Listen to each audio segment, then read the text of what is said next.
Hello everybody, I'm here at Progressive Fitness CrossFit for another activation exercise, and this is for those external rotators.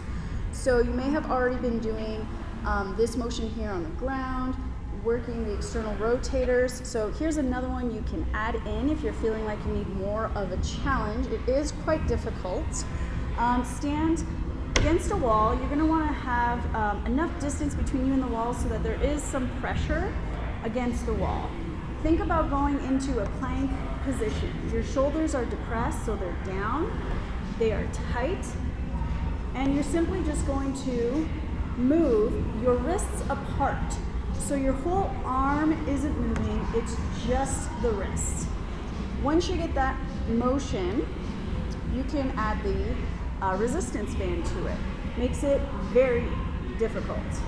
You can do one side at a time if you need to, or you can go bilateral and work on that.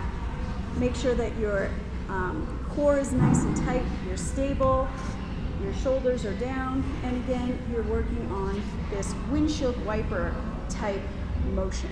All right, guys, have fun with that one.